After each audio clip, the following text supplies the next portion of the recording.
Just remember that my right is your left. That's all I have to say. I want to make just a couple of brief opening remarks. Some of them I will probably repeat because I know that there's still a long line and people are trying to get in. Today was a particularly fraught day here at Sinai Temple because they were filming a movie at the same time as all the normal activities. And so if you had trouble getting into the building, I do apologize, and I'm glad that you're here. You're here for a conversation. It will, I'm sure, have elements of the debate in that I anticipate some disagreement among the speakers, but we hope to do it without the antagonism that is so often attendant to such debates. And in order to do that, I have to both ask and warn you not to be antagonistic as an audience. That is, you feel free to disagree with what someone says, but don't feel free to boo or to call out antagonistic things. First of all, because it's inappropriate. Second, because it does not succeed ever. I have never seen anyone persuaded of anything because someone calls something out that's mean, ever in my life. So realize that you're also being counterproductive and you're making yourself look boorish, unpolite, and not able to conduct a civilized argument. And third, because if you're really difficult, we'll remove you. Just trying to tell it like it is. Having said that, and having started on such an ironic and peaceful note in this time of our general elections, I want to say that I think that this is an extremely important conversation, and the one thing that we are going to do in this conversation that may not accord with what all of you think, because I know that for maybe a third of you think that one of our participants shouldn't be here, and another third of you think the other shouldn't be here, and probably half of you think I shouldn't be here. I'm going to assume that everybody up here says what they say because they genuinely believe it, and they are not secretly racist or anti-Semitic or haters or idiots, but that they're spokesmen for their positions because not only do they believe what they say, but many others believe what they say. So you don't have to give people the same credit, but I want you to know that that's the basis on which this conversation is proceeding. And with that, I'm going to open with a very general question, which will give each of our participants a chance to sort of lay out their position. On my left, by the way, let me introduce them, is Morton Klein of the Zionist Organization of America.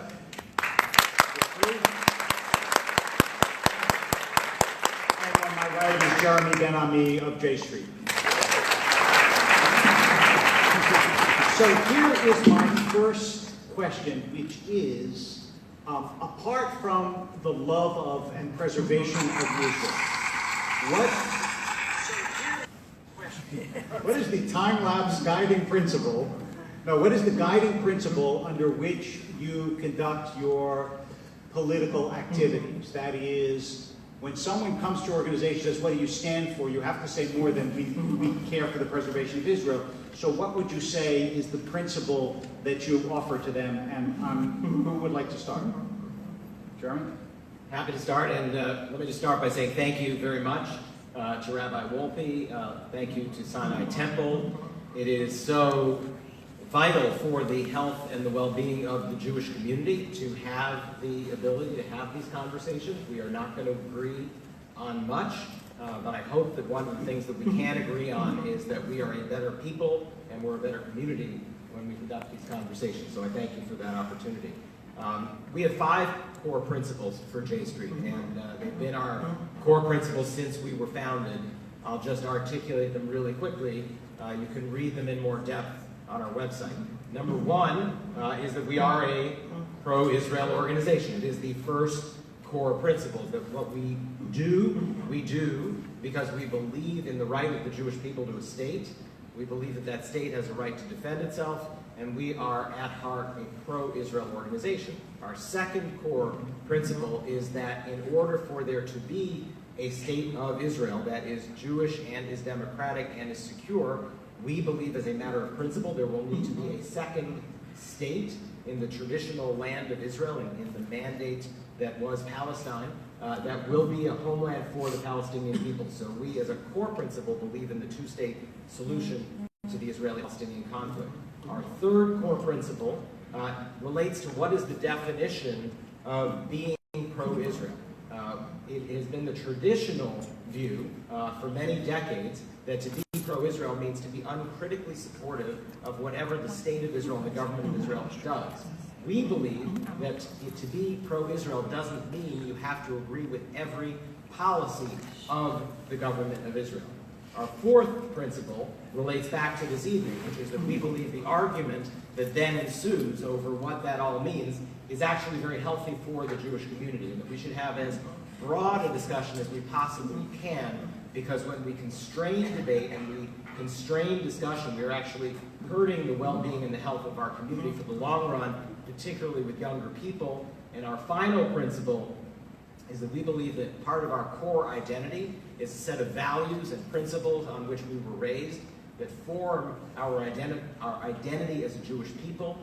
Things like do not treat other people the way that you wouldn't want to be treated yourself, which is a core principle of Judaism. We apply these values and these principles to all issues all over the world as we do work to improve the world and make it a better place.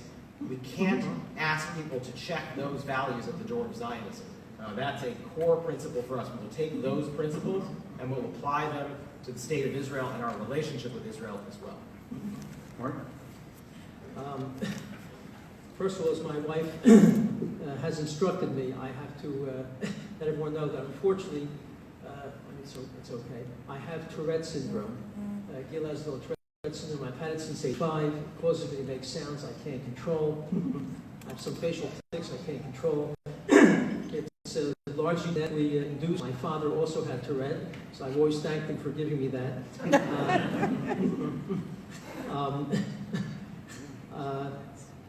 So I wanted you to know that. I also want everyone to know that my father, before I answer very briefly the question, my father was a Satmar Hasidic rabbi. As many of you may know, the Satmars were against the establishment of a state until the Messiah arrives. And he hasn't come yet, in case, just to establish that. Depends who you talk to. Right. If I may be so bold, say Jeremy's father was a leader in the Irgun, an ardent nationalist, I believe, right-wing group. So when you consider the opinions that Jeremy and I have, it's clear that both of us have strongly rebelled against our father's views. So we have something in common. Something good. So what I'm doing is only because my father did the opposite. I want peace with all my heart. I'm a child of Holocaust survivors. My parents were in Auschwitz. I was born in a displaced persons camp in Germany. I came here when I was 4. I lost most of my aunts, uncles, cousins, and grandparents to the horrible war. My father lost his first family. So I personally know the outcome of extreme and horrifying hatred toward Jewish people. I mean, basically what ZOA is all about is fighting for Israel's safety and security and fighting for a real peace and exposing the painful truth of the Arab-Islamic war against Israel. I won't even use the term Arab-Israel conflict. It's an Arab-Islamic war against Israel. I'll talk a little bit more about it later. And we consider ourselves rational centrists because truth is not a political position. Now, you may disagree that what I'm saying is true, but if it's true, it's not a political position. Winston Churchill was not a right-winger. He was telling the truth about the aims of Germany at the time. And finally, I would simply like to say, to clear it up for those of you who read the articles we had in today's journal, that Jeremy, in the article, claimed that ZOA supports a greater Israel. That's what he wrote. That is simply untrue. Whatever happens will happen. ZOA has never taken a position to annex more territory. The only position we've really taken with respect to that is that we believe Jews have a right to live in Judea and Samaria, no matter what the final outcome is. We have never publicly endorsed a greater Israel, so what Jeremy wrote was simply inaccurate. First of all, before, you're welcome to applaud. Sure. Applauding is fine. We're not the presidential debates. I just want to say, though, before I start asking questions, a couple of which I had already thought of, I've received probably about 20 questions. One of them was really to both of you, 19 to J Street. So if you have a question for Zio, please feel free. None of them, by the way, none of them, what I say, are particularly embracing of J Street. But I just want you to know how I'm just keeping a running poll of what's going on in the swing states. So, this is deep red territory. I want to start off by asking each of you questions that I think are challenges to your positions or positions that you've taken. So, Morton, let me start with you.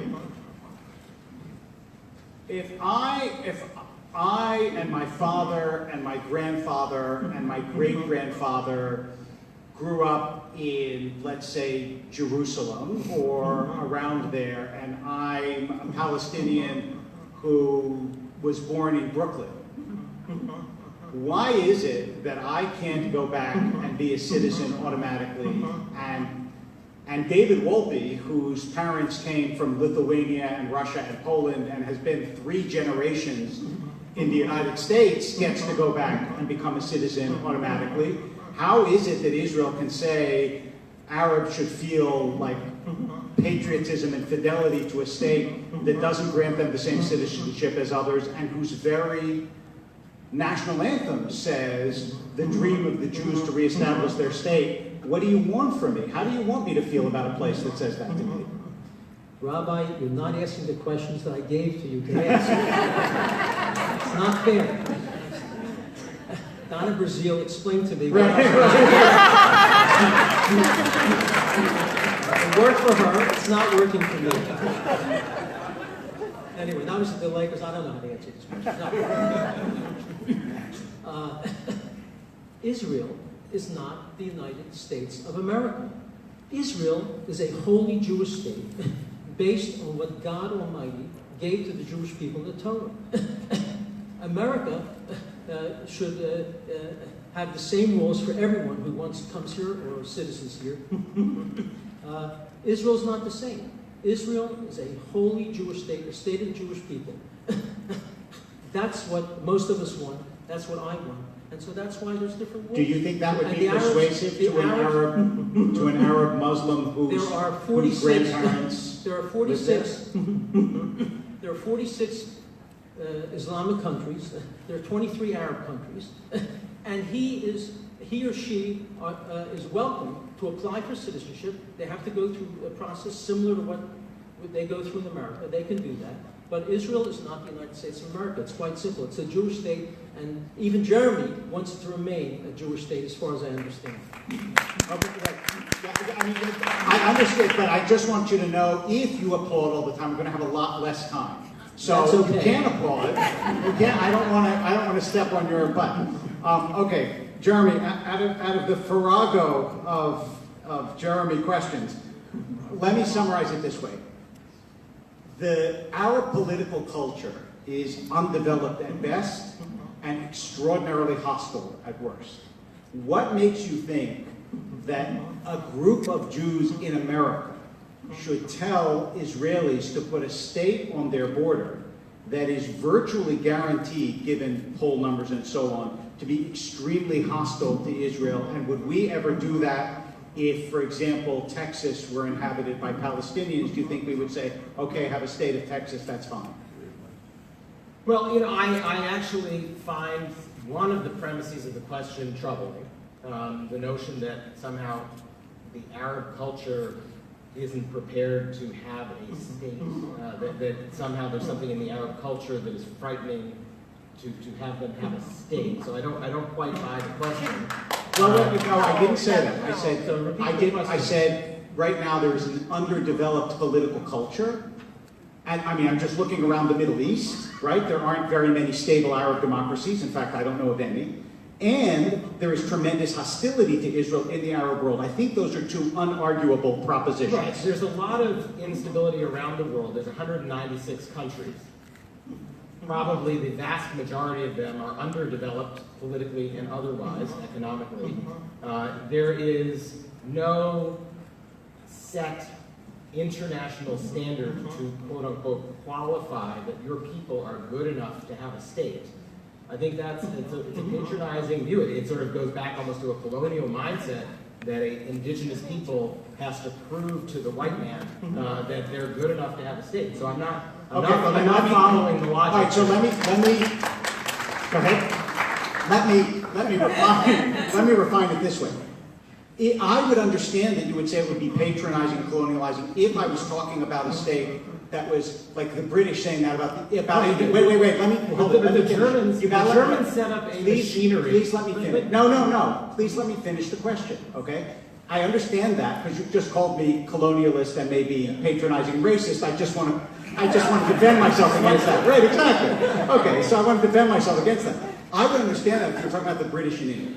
But when you're saying the Israelis have to feel that way about someone on their border, and in order to qualify as somehow to meet the bar of what you consider appropriate attitudes, they have to give a state to a people that hate them, then I have a hard time saying that it's an issue of whether you're patronizing and much more of an issue of whether it's safe. Right. I don't know that we're talking about giving a state to a people who hate you. I mean, again, I don't buy the frame of the question. What the question for Jews who care deeply about the state of Israel is what is it that's necessary to be done to ensure that there is an Israel in 50 years, in 100 years, that is secure, that is democratic, and that is Jewish in its character and in its nature. That's the question.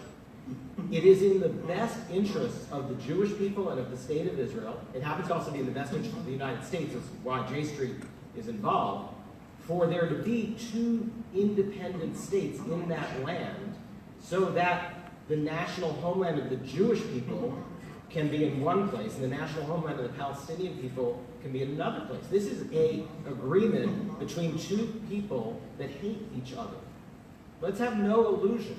This is not about a marriage between Israelis and Palestinians. This is about how do you stop 100 years of bloodshed and fighting and try to ensure that our children and our grandchildren aren't killing each other in 100 years. And the way that that's going to happen is if you separate the two people and create a border and have a state. But it's not about giving the people who hate you a state. It's about ensuring your own security and your own future. I'll return to that in a moment, but yeah, please, by all means.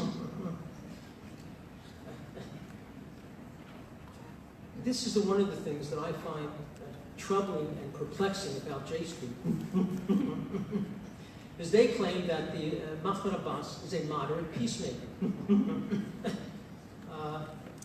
fact, Mahmoud Abbas has failed to fulfill any of the obligations under Oslo. I assume they signed a contract, a deal, they should be obligated to fulfill at most, if not all of them. They have not outlawed any terrorist groups. In fact, they've actually merged with Hamas, a vicious terrorist group whose charter calls for the murder of every Jew in this room, every Jew throughout the world. Rarely arrested terrorists. When they do, they let them out very quickly. They continue to promote hatred and violence in every aspect of their culture, in their schools, in their media, in their speeches. They name schools and streets and sports teams and tournaments and children's camps after vicious Jew killers. They honor them. It's as if we had the Charlie Manson Cubs. I don't know how they're doing tonight. 93, 63, 90. Oh my God, no one's paying attention here? No, someone's following the game during the... Marla has a little insert in her ear. They pay pensions. How many of you know this? They pay monthly pensions to the families of Jew killers, of Arab Jew killers. The more Jews they've murdered, the higher the pension. That's Mahmoud Abbas. That's this culture. The Fatah charter, not the PLO charter. Fatah is the ruling party of Mahmoud Abbas. I'll just one line. They've not changed it. They've been pleaded with to change their charter. This struggle will not cease until the Zionist state is demolished and Palestine is completely liberated. They put together, I'm not finished. I didn't interrupt you. You spoke for quite a while. Is it okay for me to finish? Would that be all right? If you want to go on and on, we can stipulate that we're not making peace with the Swedes. I mean, I'm willing to stipulate that. You know, Jeremy always says, as did Yitzhak Rabin, you don't make peace with your friends, you make peace with your enemies. To use an extreme example, do you make peace with the Germans? You only make peace with an enemy that no longer wants to be your enemy, that has changed their mind about it. You cannot make peace with someone who wants to be your enemy. This is the type of poster they make for every Arab who murdered a Jew. This is one of those killers, and in Arabic, I'm told it says a hero or martyr. There's Egged buses being blown up. It's a Jewish star being blown up, broken apart with blood through it. This is what they do. Mahmoud Abbas, the moderate peacemaker, this is the emblem he commissioned to commemorate the Fatah party. You see the shape of all of Israel, with the keffiyeh over all of it, not just Judea and Samaria, East Jerusalem and Gaza. That would be one thing that we can argue about, but it's all of it, with Yasser Arafat in the middle and a Kalashnikov rifle. Is this the type of thing that a moderate who wants peace makes? Would we want such a state to be next to us instead of Canada, or to be next to us instead of Mexico? Would we be comfortable with such a state? Go ahead. So, you know, I am more than willing to stipulate that the Palestinian people are engaged in violence and terror and incitement, that there is a great deal of hatred against the Jewish people and the state of Israel. I think we can stipulate that, because the issue isn't for us to spend the hour we have together talking about how awful the Palestinians are. The issue is, what do we, as Jews, as friends of Israel, do to ensure the long-term security of the state of Israel? The view that J Street takes, the view that I take, is there is no military solution to this conflict. There will not be a defeat. There are 12 million people living between the Jordan River and the Mediterranean Sea. Half of them are Jewish and half of them are not.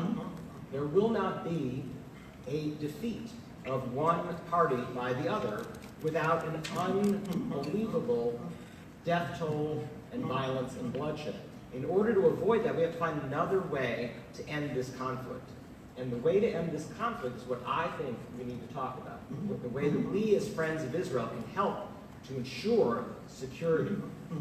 The way that we can help to ensure that there isn't another generation of this fighting. That's what J Street is all about. And in our view, in the view of all the former heads of the Shin Bet, in the view of the former heads of the Mossad, in the view of former prime ministers of Israel, in the view of former heads of the IDF, in the view of the current leadership of the IDF, there must be a political resolution to this conflict that resolves the Palestinian legitimate need for a state through which they can get their national aspirations fulfilled. If we do not have that, we will continue to have the awful situation that Morton has outlined. I think, wait. I want to ask you both a question. I'll come back. My question to you is, it is true, I saw the movie, it is true that all the heads of the Mossad, or at least 6 former heads of the Mossad, who clearly are, by any measure, not only pro-Israel, but aware of the security needs of Israel, spoke in terms of creating a 2-state solution and also spoke against the current policies of the government. So what do you know that they don't know? I didn't see the movie. Trust me on this, I saw it. It's what they say. One after another, almost in chorus and unison. Look, I've read reviews that claim it was taken out of context. I know Carmel Guillon feels otherwise. He's an extreme left-wing guy. Most of the Mossad also agreed we should do Oslo, thinking this might work. When I spoke to Moshe Ya'alon a few months ago when I was in Israel, the former guess it's former, yeah, the former head of the Israel Defense Forces, he told me we should forget about the Palestinian state paradigm. It will not work, that they have the same goals as Hamas. That's the former head of the IDF. Even Boogie Herzog, the head of the Labor Party, only a few weeks ago publicly said, this is no time to discuss the state. There's too much hatred and violence by the Palestinian Arabs. He said he's against a Palestinian state now, saying we cannot have it. And when Prime Minister Merkel of Germany met with Bibi a few months ago, she publicly said there's no time to make any significant progress. Plus, with the demographic issue, I don't know if you heard, Gaza was given away. Those Arabs live there in Gaza under the wonderful rule of Hamas. There's about 3.5 million Arabs in Judea and Samaria, 8 million people in Israel, so it's not 6 and 6. That's not accurate. And Israel's given away 40% of Judea and Samaria. That's where 99% of the Arabs live. So they have their own autonomy, they have their own parliament, their own schools, their own textbooks, their own media, their own newspapers, TV. They don't get to vote because it's a dictatorship, they won't allow elections. And the other 60% is largely uninhabited. The Jewish communities in Judea and Samaria comprise 2 to 5% of the rest of the territory. So there was no demographic issue. This is simply fear-mongering and simply untrue. If there really was an issue, I'd be afraid too, but it's simply not an issue. And I'll just say one more thing. And this is very important. The Palestinian Arabs were offered 95% of the rest of Palestine in 1937. You should understand, the original Palestine mandate, 78% was given to Jordan in 1922 for various reasons. Only 22% left of the Balfour Declaration. 95% of that 22% was offered to the Arabs in 37, the Peel Commission. They said no. Israel. Then we went to 1948. They split the 22% essentially in half. Not only did they say no, 6 Arab countries invaded. In 2000, they offered them a state. Ehud Barak won over 90% of Judea and Samaria, parts of Jerusalem. Arafat launched a terror war, which murdered almost 2,000 Jews and maimed 10,000 more. In 2008, Ehud Barak even offered more, 95 or more percent of Judea and Samaria, half of Jerusalem, with land to make up for the 3 to 5% they weren't getting. I was so horrified, I wrote op-eds attacking Olmert for this. When I asked Ehud Olmert what happened, he said, Abbas never got back to me. He never got back to me. In other words, let's understand this. What does it mean? And by the way, from 48 to 67, when they controlled all of Judea and Samaria, all of the Golan, eastern Jerusalem, they controlled it all. Were Arabs, Palestinian Arabs, attacking Jordan and attacking Egypt, saying we want our state in Gaza and Judea and Samaria? No. They won't accept the state if it means accepting Israel as a state. Okay, let's stop there. And what about the history of Israel's diplomatic overtures that more... well, the entire litany of his 5 minutes just now was just replete with errors and inaccuracies and falsehoods. But I don't want to debate. I want to learn. I want to learn. Help me. Right. I don't. First of all, you said there's 8 million people in Israel. Don't forget that 1.8 million of them are Arabs. So when you do your math, remember to subtract the 1.8 from the I didn't say they weren't. I said there's 8 million people. Right, but what I said is that there are 6 million Jews and 6 million non-Jews. You said there's 8 million Israelis, but you have to subtract the 1.8 million who are Arab. So the issue is that in the land that was mandatory Palestine, that is still under Israeli military control, is in fact 12 million people, half of whom are Jewish and half of whom are not.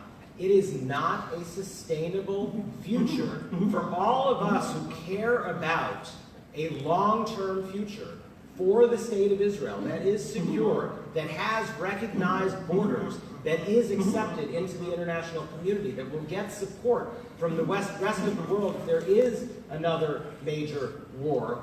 We must have an end to a situation where 6 million Jews are ruling over 6 million non-Jews without providing them with any form of rights. So it's not going to be acceptable or sustainable for the future. Can I summarize what I see to be the divide here, and each of you tell me what you think of this divide? It sounds to me like what you're saying is there's this large population that Israel in one way or another has to come to terms with and accommodate, or the end will be disaster. and that you're saying that large population cannot be accommodated as it currently stands because of their attitudes, because of the history that they've demonstrated. And so I would like you to address this divide. It sounds like you're not talking about the same question. Because what I started off with, I mean, when you said, for example, the Israelis hate the Palestinians, Palestinians hate the Israelis, I would ask you the question that I've asked many people, which is, if tomorrow, I mean, when you say the Israelis hate the Palestinians, there is clearly an animus there. No one's going to deny it. But if tomorrow the Palestinians had the firepower of the Israelis, and the Israelis had the firepower of the Palestinians, how many Jews would be left in Israel next week? That's a question. Is the hatred... No, is the hatred equivalent? That is, when you say they hate us, we hate them, I don't think we're talking about equivalent hatreds. And for you, the question is Jeremy's question, which is what's the long-term model here if they just hate us and we can't make an accommodation with them and they're not going away? So for each of you, how do you square that? When I spoke to Ariel Sharon when he was prime minister, complaining bitterly privately to him about leaving Gaza and throwing 9 to 10,000 Jews out of their homes, he said it's unsustainable. We can't continue to be there. And he believes by doing this, this will really lead to finally an overall peace. Was it better the way we had it then, where a few Jews tragically were killed here and there, or now where Hamas took over, we have 19,000 rockets? In other words, it's not a lovely situation where you can get peace and a peaceful state, you can get a Canadian-type state next to Israel. It's what's less dangerous. And what's less dangerous is to have autonomy for the Palestinian Authority until they decide to act differently toward Jews. And what are you doing to help that to happen? What are you doing to help that to happen? They're just going to decide on their own? Or does Israel have anything proactive they can do to help them do that? Well, but that's an important question. It is an important question. Let me just say, just remember, Jeremy talks about this, let's have a nice state and things will be lovely then. Really, Iran has a sovereign state. North Korea has a sovereign state. Syria and Libya have sovereign states. Are we happy to have powerful sovereign states, or do we wish they only had autonomy with not as much power? By establishing a state under these circumstances, not if they would begin to change, you're going to get another Islamic terrorist state run by Hamas and Iran. They will take over. Much more dangerous than what you have now. And what Israel has been doing in 2000, 2001, 2008, they offered them a real state in almost everything. When they say no, what is Israel supposed to do? They won't accept it. In fact, President Obama, offered to push for a state, but they have to sign a clause saying no further claims. And Abbas said, I'm not signing that clause. Okay, so let Jeremy go ahead. Again, I'm just not going to respond to all the inaccuracies because there's just too many of them. Name a couple, please. Don't make statements. It's not fair to me. What I'm going to Don't insult me with inaccuracies by making general statements. Tell me what was inaccurate. What I'm going to focus on is what is the choice. Are you applauding Morton's inaccuracy? That's not nice. I make plenty of mistakes, but not my last statement. What I want to focus on is from the Israeli security establishment. What they would agree to, the Commanders for Israel's Security, is an organization of 200 former major generals and above. They are making the argument that for Israel's security in the long run, this situation today is far worse than the creation of a Palestinian state that is demilitarized, which has security arrangements on its border that have been signed off on by the IDF, that are guaranteed by the United States and by NATO. This is what the Israeli Defense Forces and the former commanders of Israel's security are saying is better for Israel's security. So for us to sit here as Americans in LA and to proclaim that we know that this situation is better than having a state of people who do not like us. I'm not going to argue. I'm not going to be the Palestinian defense lawyer tonight. There is no love lost by the Palestinian people for the state of Israel, but maintaining an occupation over them, which denies them the freedom of movement, that denies them the ability to sleep through the night, because Israeli Defense Forces do hundreds of home break-ins every single night, that doesn't allow them to get from their homes to their jobs without having to pass through 2 hours worth of checkpoints. If that is the kind of situation we're going to maintain, we're only feeding and fomenting further hatred and further violence. So I think we should be focused on the future. I want to clarify before you respond. Has Israel, and this goes to the question of whether Mort's recounting is accurate or not, has Israel made serious offers to the Palestinians that they have rejected? There have been serious offers rejected throughout history. I mean, Mort is right. Started in 1937 with the Peel Commission, right? The Arabs rejected it. Started in 1947 with the UN mandate. The Arabs rejected it, absolutely. But Mort is not right. When Olmert made his offer to Abbas, Olmert was about 3 weeks away from leaving office under indictment. And the types of things that Mahmoud Abbas would have to agree to give up in order to achieve peace, you can't make those commitments to a prime minister who is literally on the doorstep of leaving office. So Olmert himself, but I mean, let's just take the words of Olmert himself. When asked the question, is Mahmoud Abbas a partner for peace?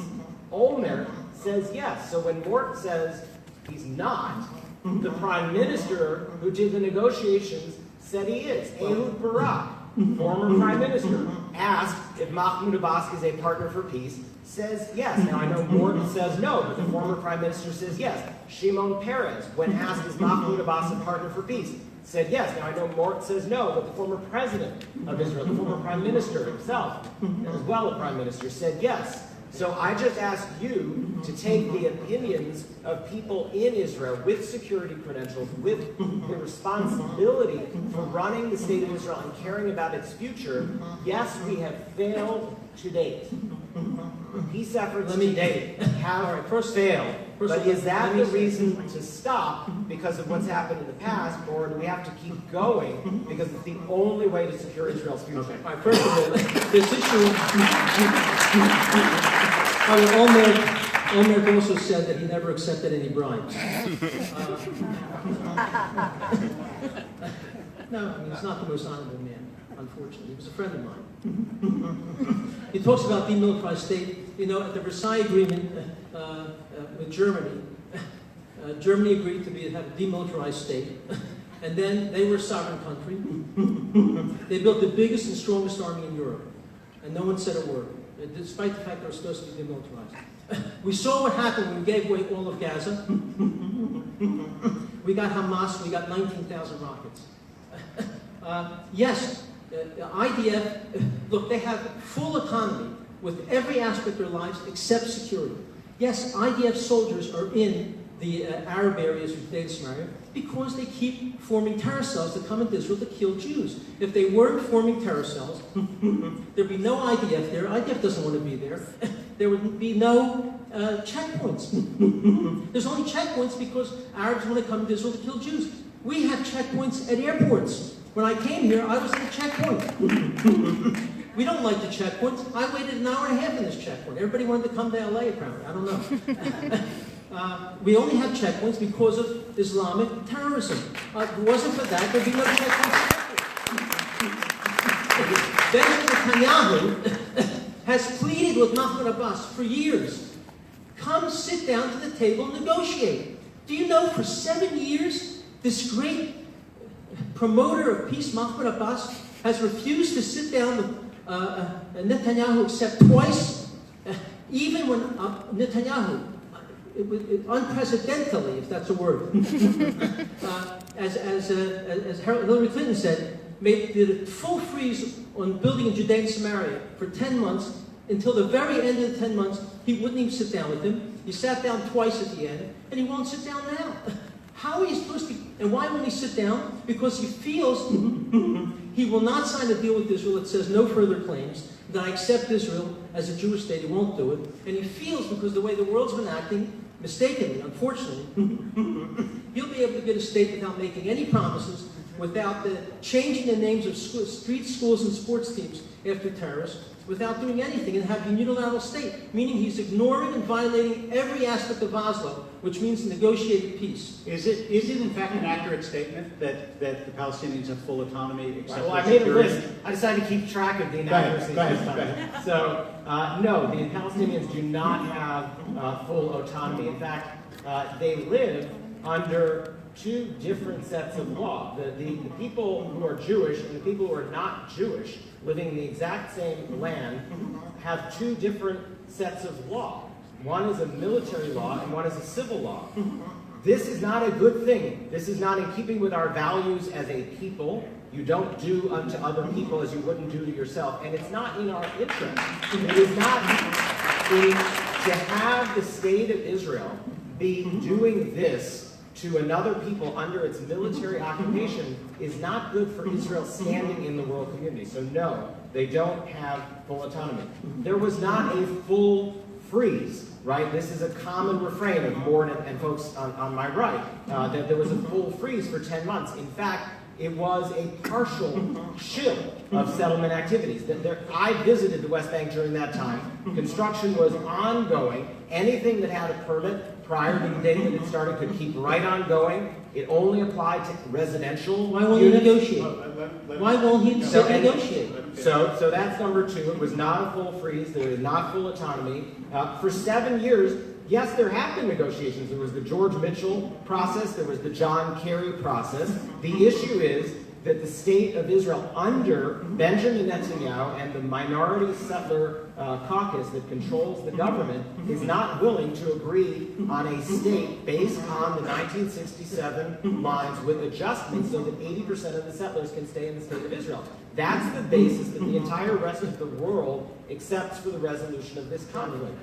And because that is not the basis that Israel is willing to accept, these negotiations are fruitless. It is why, another inaccuracy from a prior segment, Bougie Herzog did not say that he doesn't believe in a two-state solution. Bougie Herzog said, this isn't the moment to once again pursue negotiations. That's what he said. Because, right, the reason it's not the moment to pursue negotiations is because this Prime Minister of Israel isn't willing to put on the table the terms that are necessary to reach a two-state solution. So the proposal from Herzog, the proposal from these military folks, the commanders from Israel's security is, if you're not willing to negotiate, then at least stop building the settlements that are beyond the barrier. So I asked Mort, are you willing to agree with Bougie Herzog? Are you willing to agree with the commanders for Israel's security that it's in Israel's best interest to just stop building settlements at this point beyond the security barrier? First of all, I will answer that.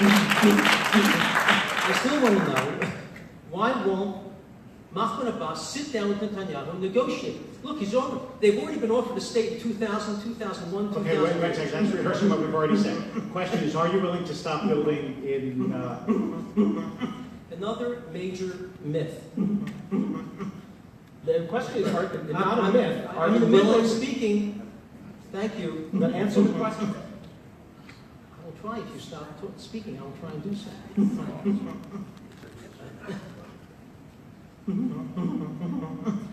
The Jewish communities in Judea and Samaria comprise 2 to 5% of all of Judea and Samaria. That's it. Since 1993, when Oslo began, there hasn't been a single authorized new community in Judea and Samaria since 93. There have been some unauthorized ones with a few houses here and there. Not a single new community. The building that has occurred since 93 has been within the boundaries of the existing communities, within Ephron, within Ariel, within Ma'al-Adumim. That's why there's been no expansion. There's still over 50% of the territory is still essentially uninhabited. So when you read about, settlement building like this, you've read about a new building in Shiloh. It's in Shiloh, within the boundaries there. It doesn't take up any more land that's already available for a possible state. So that's really a very important myth. And Abbas's UN... We're waiting for the answer to the question. Are you willing to say that it's in Israel's interest to stop building settlements beyond the wall. No, I support what Arafat and Rabin signed. They both signed and agreed that Israel is allowed to keep building until there's a final resolution. That's what the Palestinian Authority agreed to in the Oslo agreements. How many, by the way, how many people now live in those communities over this, let's say, what's the increase in population in the past 10, 20 years? It's not relevant because the increase in population is within the existing, let me ask you a question. existing borders. If you were, I have a question for each of you. There's no more If additional you were, land taking. if you were, no, wait, you don't know my question. I know that when you say there's no more additional land, when communities expand, it's more land. So it's clearly additional land. It may be within boundaries. My question to you is, the Beverly Hills Hotel is so my building question to a you- new addition. Beverly Hills is So they're not only being building up. expanded. So they're only building up. They're not expanding. All the new settlements are just Within like the borders of towers. Beverly Hills. Beverly Hills is not getting any bigger. If you were a Palestinian looking at this construction, would you say to yourself, it's obvious that they're still interested in creating a two-state solution? Or might you think to yourself, they're trying to create that famous Israeli phrase, facts on the ground? Rabbi. Can't you? I want you to empathize with someone else. Because You won't do why that. isn't Mahmoud Abbas saying to Netanyahu, I don't think let's sit down you're answering my question. They If might. you were a Palestinian living in that area, might you think that the Israelis are trying to create facts on the ground that will make mistakes impossible? The Palestinians, many thousands of them work for the communities in Judea and Samaria, making 4 times what they make elsewhere. They're very happy to have those small communities there. So the Palestinians support the settlements. The Palestinian Arabs are very happy to be working there, but that's not the Okay, issue. all right, now let me ask you a Why question. doesn't Okay, Abbas let sit me down and ask negotiate you a final question. resolution? Is it true that J Street is trying to get the Treasury Department to take away tax-exempt status from American charities that support Illegal settlement. settlements in Israel? Yes. So in other words, you're trying to prevent various American Jewish charities, for example, from having a tax-exempt status because you have a political disagreement with them. No, we're saying that the donations, the organizations can retain their tax-exempt status, but the donations, when they get a tax-deductible charitable donation status, are costing us money. We, as taxpayers, are subsidizing by giving people a tax break for their donations. The organizations, Friends of, Ofra Right. and the Hebron Fund can continue to be tax-exempt organizations, but the donations to those charities should not receive a deduction from your income tax. That's me subsidizing people settling in Hebron and deepening this conflict against Israeli and American and international law. So let me list out the inaccuracies. I just am doing my own factcheck.org here. Okay, well, I'll start with Palestinians are very happy. No, Palestinians, I can guarantee you, are not very happy about this overall situation. There has been no more land taking. Wrong. The entirety of this Supreme Court case that's going on right now in Israel is in front of the Supreme Court because settlers are claiming and confiscating privately owned Palestinian land on a systematic basis and building settlements on it. It's been brought before the Supreme Court. The Supreme Court of Israel said that's what they're doing. They have to stop and get off that land, and now they won't leave. So, yes, there's land taking. It is illegal under Israeli law, not just under international law, not just under American law. It's according to the Israeli Supreme Court, what the settlers are doing is illegal. There has been no expansion of the settlement since 1993. There were 125,000 settlers living beyond Jerusalem on the West Bank when the Oslo process started. Today there are over 350,000. I guarantee you that the tripling of the settler population in those 25 years did not happen in the exact same dimensions of the land that was occupied in 1993. And the way that they do it is if you visit, and I urge all of you to visit and see this for yourself, a settlement is built on one hilltop. The next hilltop starts having some building put on it, And the settlers say, oh, that's not a new settlement. That's a new neighborhood of the existing settlement. And so hilltop after hilltop after hilltop are suddenly part of the first hilltop's settlement. And Morton sit here and say there hasn't been any new settlement building, they haven't expanded the boundaries, but that's because they're simply renaming every hilltop to say, well, it's not just Efrat, it's Efrat A, Efrat B, Efrat C, Efrat D, and you suddenly have a sausage of Efrat that extends over about a 3-mile period that is taking the land. Much of it, in many cases, is in fact Palestinian private land and is illegal, and that's what we say the United States government shouldn't be providing a tax deduction for donations from American citizens to support illegal activity. It's interesting, you're trying to stop funds for Jews who obey Samaria, yet you're saying nothing about the Palestinian Authority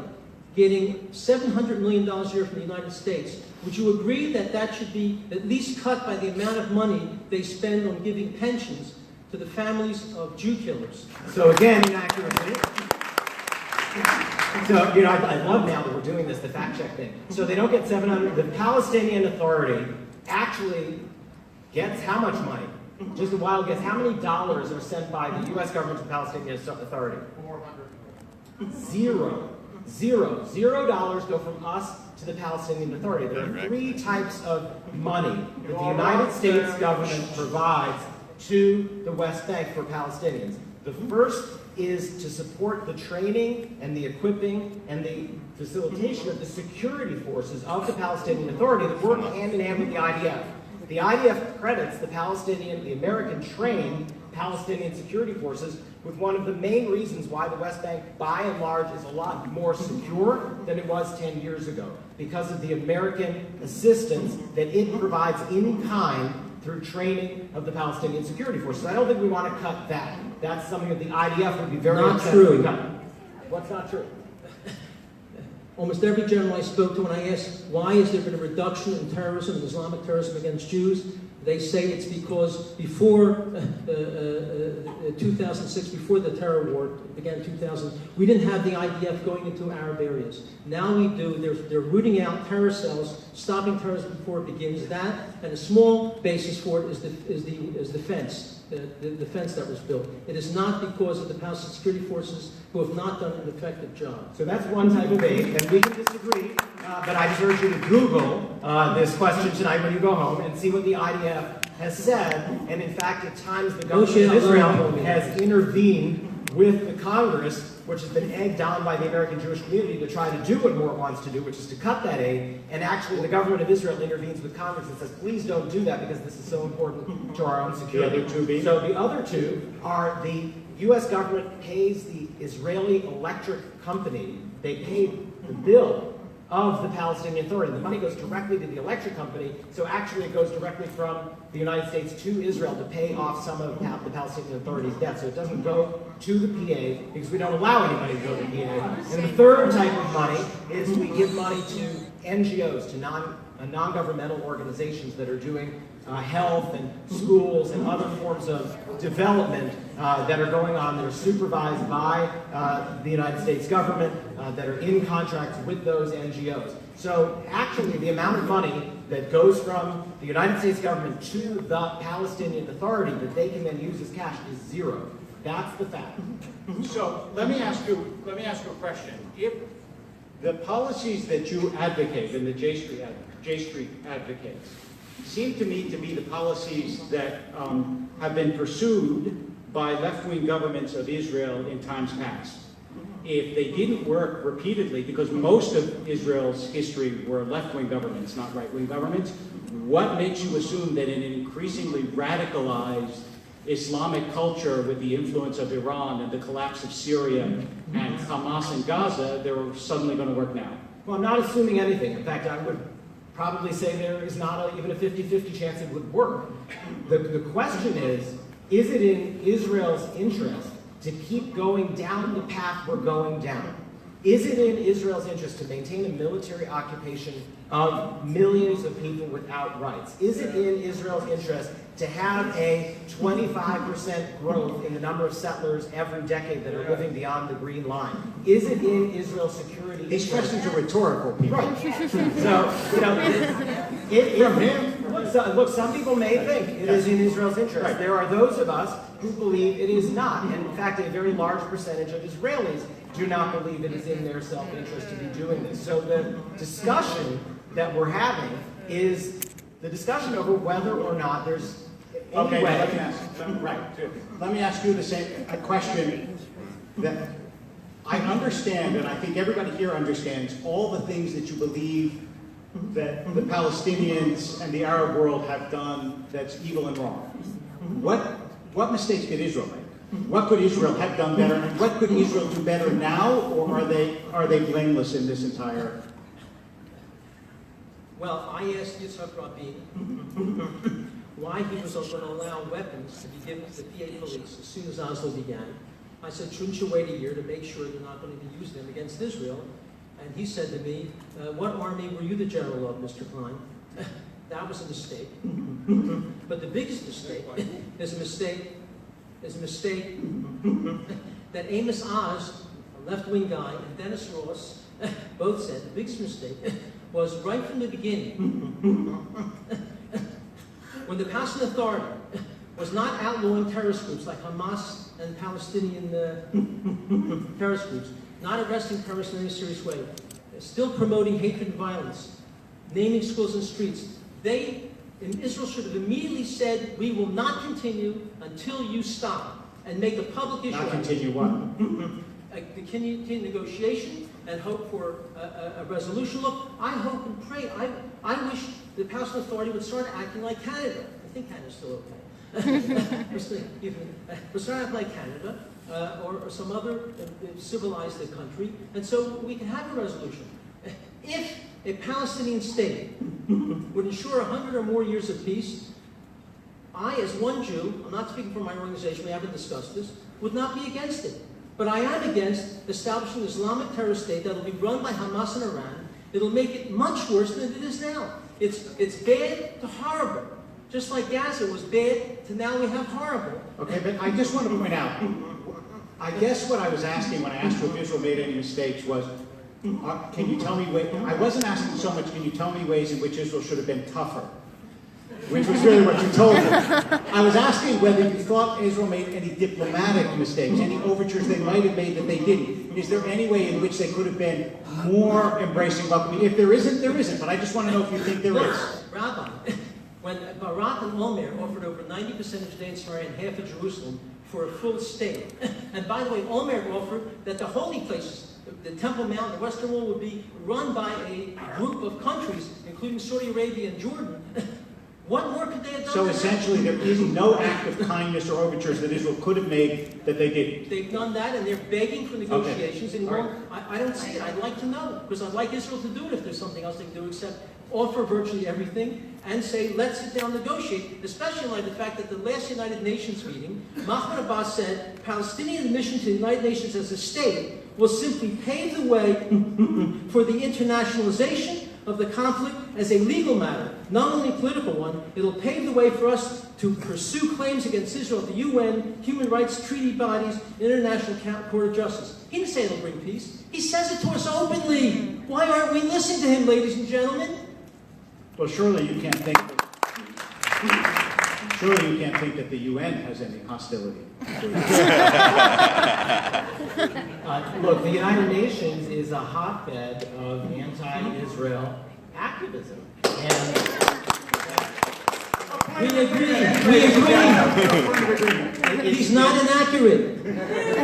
it's very unfortunate. I mean, there's got to be agreement on some things, which is good. That being said, the United Nations in 1947 laid out the terms of a potential two-state solution when the British handed back the mandate. And the Arabs rejected it. And here we are, 68 years later, still without borders of a state of Israel. The United Nations has laid down its ideas in 1968 and in 1974 in resolutions 242 and 338 about how to resolve the conflict. I, for one, and J Street, for one, believes it would be helpful for the United Nations Security Council unanimously, including Arab countries, including the United States, to lay out again the parameters of the resolution of this conflict. Let me ask you on that point, which do you think was more effective in reducing Palestinian terrorism and actions against Israel? Overtures or the wall? Oh, when you say the Fence, word overtures, Fence. When you say Fence. the word overtures, what do you mean? Anything that Israel has done in terms of peace offerings or... Well, again, I will say what I have read and heard Israeli security forces say. Morton will say he's talked to a general who disagrees. So General Ya'alon. So this is He already knows this general. Even before you say it, he knows which one. But the security that is greater today than when I lived in Jerusalem and buses were blowing up and my cafes were blowing up and all the rest of it, it is greater today. And I believe that the fence, wall, barrier, that has a role to play. I believe that good fences make good neighbors. I think fences should be on borders, the border that people agree on. And it shouldn't be unilaterally decided to separate Palestinians from their schools and Palestinians from their businesses and arbitrarily go in the middle of their villages. So I am a believer in the wall, and I think it does contribute to security. Fence. But I also believe that the Palestinian security forces, as said by many Israeli generals, have been an extraordinary partner. And contrary to what Gord is saying, they have consistently cracked down on terror cells. They have not united with Hamas, although one of the arguments from the right wing is we can't make peace with the Palestinians because they're divided. But then, God forbid, they unite. Then we say, well, we can't make peace with the Palestinians because they're now united. So, the opponents of doing this have it both ways. And in our view, one of the critical things to allowing the Palestinian people to be an effective, credible partner is there has to be Palestinian political unification, and it's going to have to be on the basis of the acceptance of the State of Israel, of nonviolence, and of Palestinian commitments to international agreements. That's our position. But we think it would be a good thing for there to be political reconciliation among the Palestinians, but there hasn't been. And again, that's a misstatement that Moore presented to you all earlier. They do, in fact, crack down on Hamas cells on the West Bank, and the IDF does consider that to be key to Israel's security.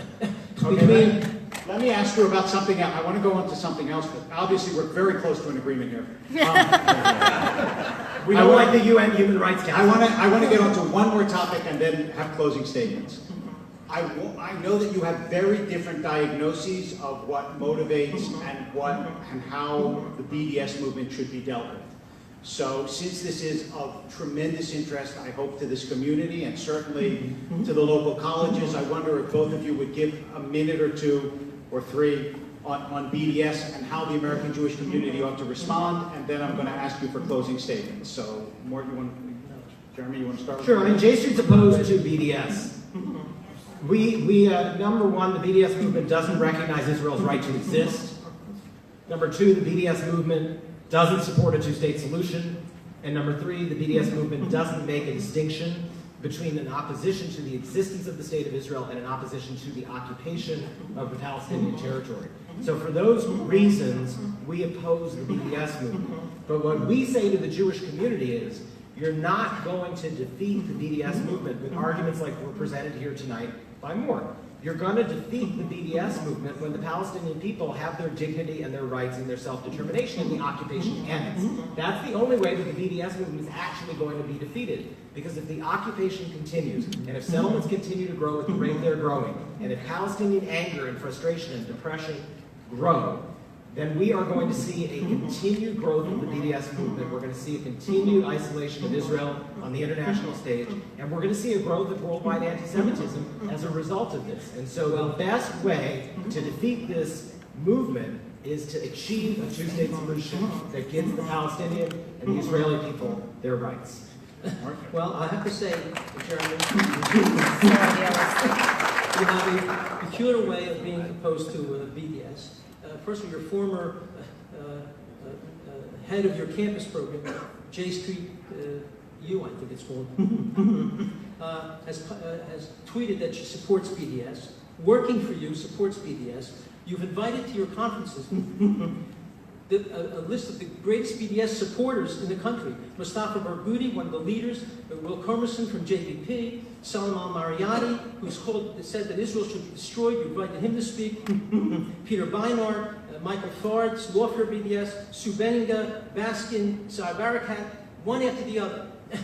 So you've been bringing in BDS people regularly. I'm not aware that you're bringing anyone to speak out against BDS at your conferences. You never brought in anyone in your conference to speak out against the Iran deal. You claimed you won a Big Ten. You fought us for BDS laws in states, to stop laws against BDS in states. The best way to fight BDS is to expose the truth of the Arab-Islamic war against Israel. That's what it is. This is not about Palestinian statehood. This is about Israel's destruction. They would say, get rid of the West Bank, throw the Jews out. 80% of the murders of Jews by the Arabs in the last 23 years are within the 67 line. When they controlled from 48 to 67, all of Judea and Samaria, all of Gaza, the Golan, Eastern Jerusalem, they did not set up a state. This is about Israel's destruction. That's why nothing works. And if you set up a state, it'll be a Hamas-Fatah state. The Fatah will soon become Hamas. This is very dangerous. So we are working at ZOA to have a national law against BDS. I believe we were trying to have part of this is one of the trade laws to have BDS part of it. And you, at J Street, fought against having this added to this trade law. So I don't believe you when you say you're against BDS, because you've even you're said not telling the truth. those who Once support again, those who support the views of J Street, you said, will probably support BDS. So, I definitely I learned that I need to keep my pen out to keep track of the inaccuracies. Okay, so number one, J Street actually was a co-sponsor of the California anti-BDS law. Did you hear me say that? Sometimes you were, sometimes you weren't. J Street was a co-sponsor of the law, the anti-BDS law in California. In other states you were not. So, in the federal law, the issue for us was the blurring of the distinction between Israel and the territories. United States law, for 50 years, in every single law the United States has passed, has limited the application of that law to the state of Israel as defined by the 1967 lines. This law, the trade law, and this BDS component, for the very first time in American history, was going to equate the territories that Israel controls with the state of Israel. That's what we objected to. Our amendment was to say, if you strike and the territories it controls, we will support the bill. We were willing to support the anti-BDS provision of the bill. We weren't willing to support the blurring of the distinction in American law. The state of Israel is not the territory that it occupied in 1967 on the West Bank under American law, under international law. Nobody in the world recognizes that as part of the state of Israel, and the United States hasn't done it for 49 years. And that's what we said. Folks like Mort and others on the right of this community are blurring that distinction. You're forgetting that there is a legal distinction. And if there is to be a state for the Palestinian people, it will be on the territory that Israel conquered in 1967 in a defensive war from Jordan, which was occupying the territory. I'm willing to be very straightforward with the facts. This is exactly what happened, but Jordan was occupying it, and Israel was occupying it. It is not part of the state of Israel. So that is what we thought. Yes, we invite people to our conference who support BDS. We invite them to panels about BDS, and we present them with the arguments against BDS. We do it because we think the best way to persuade our people, who, by the way, are the most likely to be persuaded to potentially support the BDS movement, the best way to defeat the BDS arguments is to engage. So you charge us with engaging, guilty. We engage with the people who support BDS because we think that's the best way to argue against them and to win the argument. So yes, we invited those people, and I think that's the appropriate way to do it. All right, now to both of you, this is your closing statement. And then the election is Tuesday. So I believe you spoke We're first, not is that running. correct? So, Morton, you get to close first. Each of you has minutes. How much? Until it seems like the other guy should go. I don't know, take 3-4 minutes. It is very perplexing to me. If you are in fact a pro-Israel organization, as opposed to, for example, only this week you're lobbying against a group of senators who want to increase the amount of money to Israel after the MOU, the Memorandum of Understanding, they want to increase by $1.5 billion, and you're lobbying against that increase, saying we have too many needs at home. I never saw you lobby against aid to the Palestinian Authority based on their actions. And it's peculiar to me, in the article in Jerusalem Post, they state that 10% of your money come from people who are either anti-Israel or people who are involved with anti-Israel groups like Nancy Dutton and Judith Barnett and Genevieve Lynch, NIAC, and mostly George Soros, which for 3 years, I believe, you publicly lied and said you get no money from George Soros, who is an ardent anti-Zionist, he says so proudly, against Israel's existence, who says that the greatest year of his life was 1944. He helped Nazis find out where the Jews were living. Why would George Soros and these anti-Israel people who represent Arab groups be donors to you if you're so pro-Israel? It's really rather peculiar. And I guess basically what I want to say is, please listen to what Mahmoud Abbas says. You know, to take an extreme example, the Germans in the 30s were telling everyone they just wanted peace. Just give us Sudetenland, we want peace. They were lying to everyone. Here we have a situation where the Palestinian Authority and the Arabs are telling us the truth. We want to destroy Israel.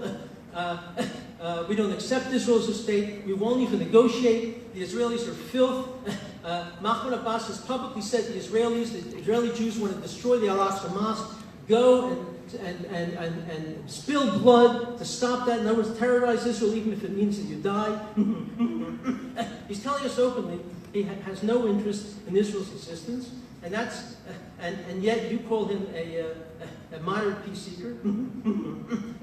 And you know that area is called Palestine. Isn't it peculiar? They claim this is their Arab land. Why does it have a Roman name? This is Philistinia. This is named by the Romans. You know, many cities there were renamed from Hebrew names to Roman names, to Arab names. This is called Palestine. It's not even an Arab name. Palestinians used to mean Jews, by the way.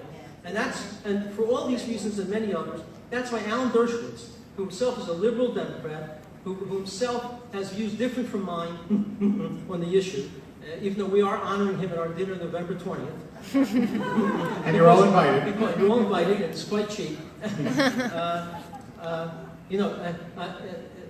J Street has never invited, I don't believe, Alan Dershowitz to speak. They've never invited me to speak.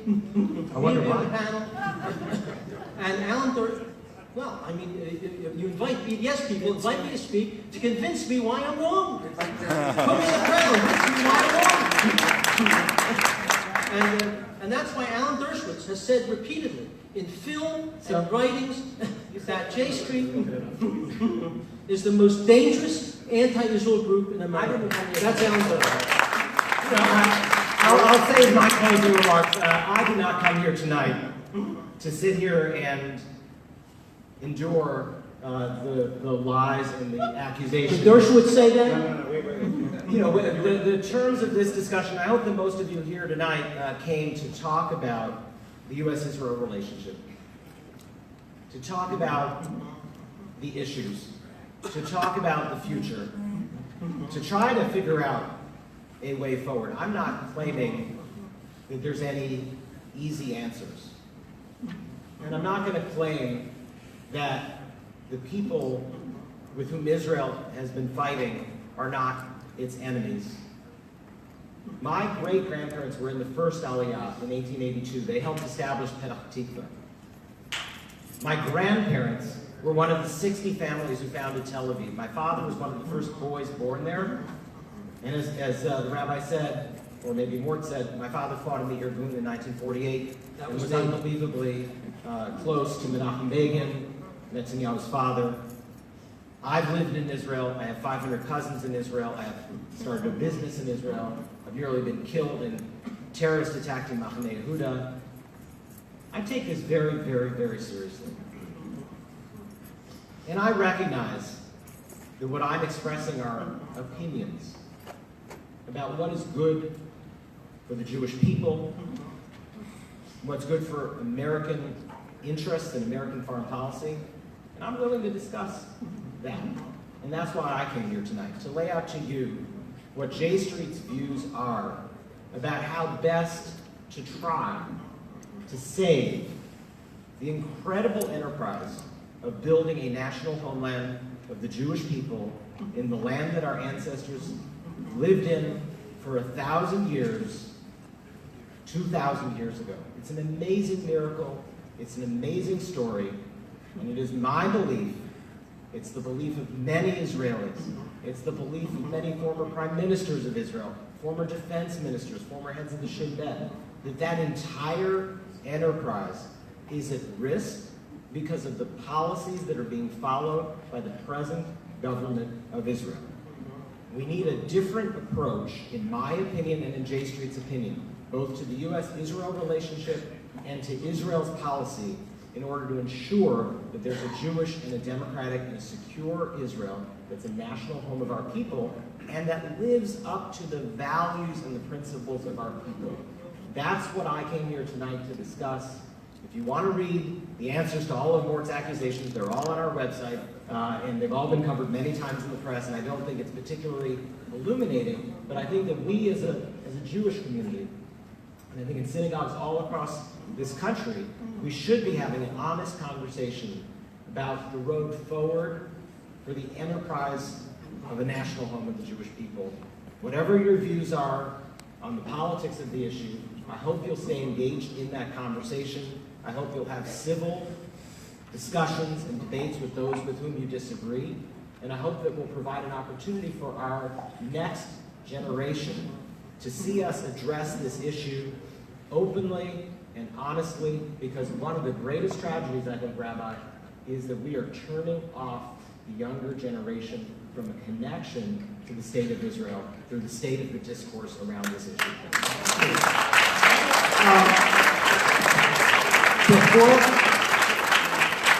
Before we close, I want to thank our program director, Rebecca Small, and the chairman of our Adult Education Committee, Jamie Berman, for arranging this evening.